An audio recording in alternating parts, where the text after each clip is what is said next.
Waste Asia में बढ़ता तनाव अब ग्लोबल फाइनेंशियल मार्केट्स के लिए बड़ी चिंता बनता जा रहा है। ईरान यूएस टकराव और गल्फ रीजन में बढ़ती मिलिट्री एक्टिविटी की वजह से निवेशकों में डर बढ़ा है, जिसका असर सोमवार को दुनिया भर के मार्केट्स में देखने को मिला। अमेरिकी शेयर बाजार में बड़ी गिरावट दर्ज हुई। डाउ जोन्स करीब 407 अंक यानी 0.8% टूट गया, जबकि S&P 500 और नैस्डैक कंपोजिट भी लगभग 0.4% गिरावट के साथ ट्रेड करते दिखे। इन्वेस्टर्स ने रिस्की एसेट से दूरी बनानी शुरू कर दी है। सोमवार को यूएई ने दावा किया कि उसने ईरान से दागी गई कई मिसाइल्स को इंटरसेप्ट किया है। पिछले महीने हुए यूएस ईरान सीज फायर के बाद ये पहली बार है जब दुबई का मिसाइल अलर्ट सिस्टम सक्रिय हुआ, जिससे पूरे मिडल ईस्ट में तनाव और बढ़ गया है। ईरान की फार्स न्यूज एजेंसी ने दावा किया कि जास्क आइलैंड के पास एक यूएस वॉरशिप पर 2 मिसाइल से हमला हुआ। रिपोर्ट में कहा गया कि जहाज ने ईरान की चेतावनियों को नजरअंदाज किया था। हालांकि बाद में यूएस सेंट्रल कमांड ने साफ किया कि किसी भी अमेरिकी युद्धपोत पर हमला नहीं हुआ है। स्ट्रेट ऑफ हॉर्मूज को लेकर भी हालात गंभीर बने हुए हैं। ईरान ने शिपिंग कंट्रोल जोन्स को दोबारा डिफाइन करने और शिपिंग ट्रैफिक को रेगुलेट करने की बात कही है। दुनिया के लगभग 20% ऑयल ट्रेड का रास्ता इसी समुद्री मार्ग से गुजरता है, इसलिए किसी भी तनाव का असर सीधे ऑयल सप्लाई पर पड़ सकता है। बढ़ते कॉन्फ्लिक्ट के बीच अमेरिकी राष्ट्रपति डोनाल्ड ट्रंप ने project freedom naval mission launch करने का ऐलान किया है। इस मिशन का मकसद उन कार्गो शिप्स को सुरक्षित बाहर निकालना है जो वेस्ट एशिया संकट और स्ट्रेट ऑफ हॉर्मूज के बढ़ते खतरे की वजह से फंसे हुए हैं। शिपिंग कंपनीज और ऑयल ट्रेडर्स फिलहाल काफी कॉशियस नजर आ रहे हैं। लगातार हमलों और बढ़ते सुरक्षा खतरे की वजह से कई शिपिंग रूट्स प्रभावित हो सकते हैं, जिससे ग्लोबल ट्रेड कॉस्ट और इंश्योरेंस प्रीमियम दोनों बढ़ने की आशंका है। क्रूड ऑयल प्राइसेस में जोरदार तेजी देखने को मिली है। ब्रेंट क्रूड लगभग 5% उछलकर $114 प्रति बैरल के ऊपर पहुंच गया, जबकि WTI क्रूड भी 3% बढ़कर $105 के पार ट्रेड करता दिखा। ऑयल प्राइसेस में ये तेजी ग्लोबल इन्फ्लेशन की चिंता बढ़ा सकती है। भारत जैसे ऑयल इंपोर्टिंग देशों के लिए बढ़ता क्रूड ऑयल बड़ा रिस्क बन सकता है।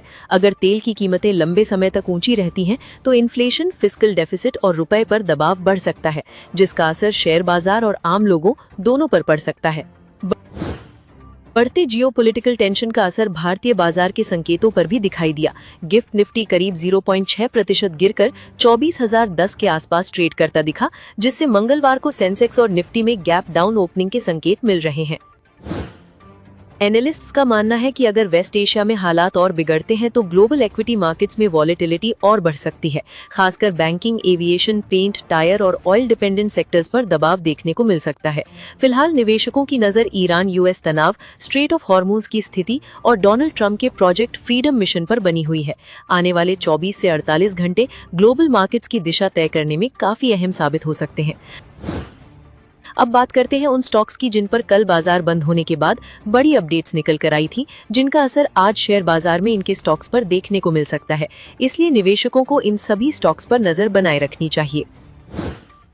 आरती इंडस्ट्रीज ने मार्च तिमाही में मजबूत नतीजे पेश किए हैं। कंपनी का प्रॉफिट 43% बढ़ा है और मार्जिन्स में भी अच्छा एक्सपेंशन देखने को मिला है। हालांकि फॉरेक्स लॉसेज और वेस्ट एशिया टेंशंस का थोड़ा असर रहा है। इसके बावजूद लॉन्ग टर्म कॉन्ट्रैक्ट्स और इंटीग्रेशन इनिशिएटिव्स की वजह से अर्निंग्स विजिबिलिटी मजबूत हुई है। डायनाकॉन सिस्टम्स को आरबीआई से 751 करोड़ रुपए का बड़ा क्लाउड इंफ्रास्ट्रक्चर कॉन्ट्रैक्ट मिला है। Company next generation data centres के लिए प्राइवेट क्लाउड सेटअप तैयार करेगी। इस ऑर्डर के बाद स्टॉक पर बाजार की नजर बनी रह सकती है। IIFL कैपिटल सर्विसेज के चौथी तिमाही के नतीजे मिक्स्ड रहे हैं। कंपनी का नेट प्रॉफिट 10% घटकर 115 करोड़ रुपए रह गया, लेकिन नेट इंटरेस्ट इनकम में 18% की मजबूत बढ़त देखने को मिली। कमजोर प्रॉफिट ग्रोथ के बावजूद कोर बिजनेस मोमेंटम स्टेबल नजर आया। अफकॉन्स इंफ्रास्ट्रक्चर को अप्रैल महीने में 373 करोड़ रुपए के अर्बन और मेट्रो प्रोजेक्ट्स के ऑर्डर्स मिले हैं। ये कॉन्ट्रैक्ट्स ईपीसी और टनलिंग प्रोजेक्ट से जुड़े हैं, जिससे कंपनी की ऑर्डर बुक और एग्जीक्यूशन पाइपलाइन मजबूत हुई है। साथ ही 20% इक्विटी लॉक इन खत्म होने की खबर भी स्टॉक पर असर डाल सकती है। कैम्स यानी कंप्यूटर एज मैनेजमेंट सर्विसेज ने Q4 में स्टेडी ग्रोथ दिखाई है। कंपनी का नेट प्रॉफिट 11% बढ़ा है और साथ ही ₹4 प्रति शेयर डिविडेंड की रिकमेंडेशन भी दी गई है। हालांकि नतीजों के बाद स्टॉक में हल्की प्रॉफिट बुकिंग देखने को मिली। टाटा टेक्नोलॉजीज ने मार्च तिमाही में स्टेडी ग्रोथ दिखाई है। कंपनी का नेट प्रॉफिट सालाना आधार पर 8% बढ़कर 204 करोड़ रुपए पहुंच गया, जबकि रेवेन्यू ग्रोथ भी मजबूत रही। हालांकि मार्जिन्स में हल्की कमजोरी देखने को मिली, लेकिन ओवरऑल परफॉर्मेंस स्टेबल और मार्केट एक्सपेक्टेशंस के करीब रही। पेट्रोनेट एलएनजी ने चौथी तिमाही में रेवेन्यू घटने के बावजूद प्रॉफिटेबिलिटी में मजबूत सुधार दिखाया है। सीक्वेंशियल बेसिस पर कंपनी के नंबर्स काफी बेहतर रहे, जिससे ऑपरेशनल एफिशिएंसी मजबूत होती नजर आई। इसी वजह से स्टॉक पर मंगलवार के सेशन में खास नजर रह सकती है। मनापुरम फाइनेंस ने शानदार टर्न अराउंड दिखाते हुए बड़ा सरप्राइज दिया है। पिछले साल जहां कंपनी को 191 करोड़ रुपए का नुकसान हुआ था, वहीं इस बार 404 करोड़ रुपए का कंसोलिडेटेड प्रॉफिट दर्ज किया गया। साथ ही नेट इंटरेस्ट इनकम भी बढ़कर 1504 करोड़ रुपए पहुंच गई, जो बिजनेस रिकवरी का संकेत है। जिंदल स्टेनलेस ने मार्च तिमाही में दमदार नतीजे पेश किए हैं। कंपनी का कंसोलिडेटेड नेट प्रॉफिट 43% बढ़कर 844 करोड़ रुपए पहुंच गया, जो मजबूत डिमांड और बेहतर ऑपरेशनल परफॉर्मेंस की वजह से संभव हुआ। स्टेनलेस स्टील सेक्टर में ये ग्रोथ निवेशकों का ध्यान खींच सकती है। KEI इंडस्ट्रीज ने केबल्स और वायर सेगमेंट में मजबूत डिमांड का फायदा उठाया है। कंपनी के रेवेन्यू और प्रॉफिट दोनों में डबल डिजिट ग्रोथ देखने को मिली, जिससे बिजनेस मोमेंटम काफी मजबूत नजर आया। इंफ्रा और पावर सेक्टर डिमांड का फायदा कंपनी को लगातार मिल रहा है। सूबा लिमिटेड ने रियल एस्टेट सेक्टर में शानदार प्रदर्शन किया है। कंपनी का नेट प्रॉफिट 124% बढ़कर 92 करोड़ रुपए पहुंच गया, जबकि रेवेन्यू भी 60% से ज्यादा उछलकर 1908 करोड़ रुपए हो गया। मजबूत हाउसिंग डिमांड और प्रोजेक्ट एग्जीक्यूशन का असर नतीजों में साफ दिखा।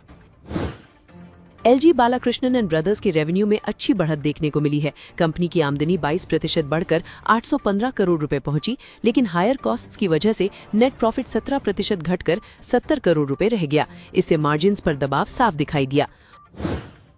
वॉकहार्ट ने मार्च तिमाही में जोरदार वापसी करते हुए प्रॉफिट में एंट्री की है। पिछले साल 45 करोड़ रुपए के नुकसान के मुकाबले इस बार कंपनी ने 164 करोड़ रुपए का नेट प्रॉफिट दर्ज किया। बेहतर ऑपरेशनल परफॉर्मेंस और रिकवरी के संकेतों की वजह से स्टॉक चर्चा में रह सकता है। वेस्ट बंगाल में राजनीतिक माहौल को लेकर चर्चा काफी तेज हो गई है और सोशल मीडिया पर सत्ता परिवर्तन की अटकलें जोर पकड़ रही हैं। इसी चर्चा के बीच निवेशकों की नजर उन कंपनियों पर है जिनका बड़ा बिजनेस एक्सपोजर या हेडक्वार्टर वेस्ट बंगाल से जुड़ा हुआ है। पिछले कुछ सालों में कई बड़ी कंपनियों और फाइनेंशियल इंस्टीट्यूशंस ने कोलकाता या वेस्ट बंगाल से अपने ऑपरेशंस दूसरे राज्यों में शिफ्ट किए हैं। एनालिस्ट्स का मानना है कि अगर राज्य में इंडस्ट्रियल पॉलिसीज और ईज ऑफ डूइंग बिजनेस बेहतर होते हैं तो कई कंपनियों को फायदा मिल सकता है। बंधन बैंक उन प्रमुख कंपनियों में शामिल है जिनका हेडक्वार्टर वेस्ट बंगाल में है। स्टॉक ने 200 रुपए के ऊपर ब्रेकआउट दिया और करीब 3.5% की तेजी दिखाई, जबकि बैंक निफ्टी में ओवरऑल मूवमेंट ज्यादा मजबूत नहीं था।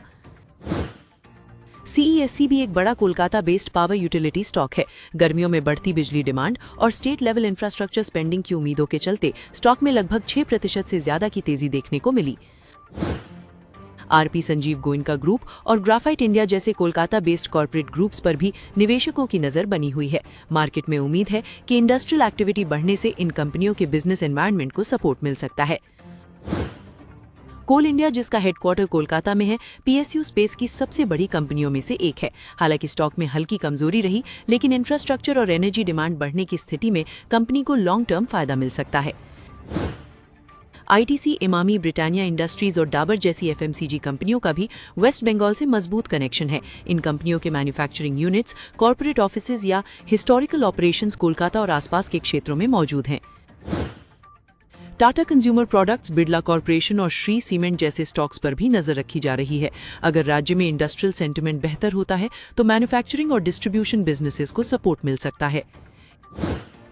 KEI industries, KEC international, Kalpataru projects और लिंडे इंडिया जैसे इंडस्ट्रियल और इंजीनियरिंग सेक्टर के स्टॉक्स में भी अच्छी बाइंग देखने को मिली।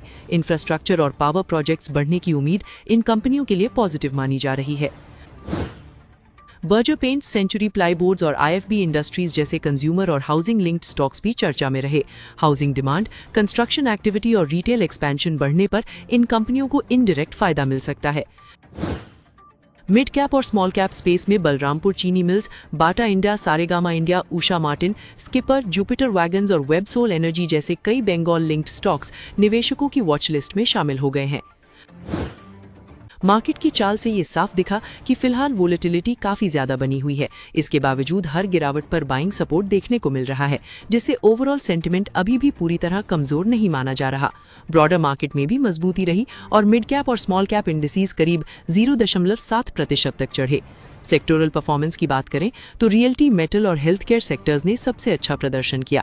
वहीं आईटी, मीडिया, पीएसयू बैंक्स और प्राइवेट बैंक्स में दबाव देखने को मिला, जिससे इंडेक्स की तेजी सीमित रही।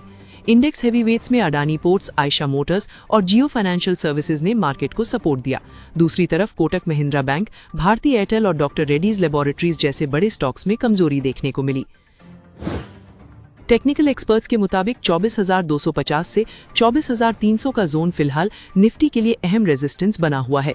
अगर इंडेक्स इसके ऊपर मजबूती से टिकता है तो 24,500 से 24,600 तक की तेजी देखने को मिल सकती है, जबकि नीचे 24,000 और 23,800 के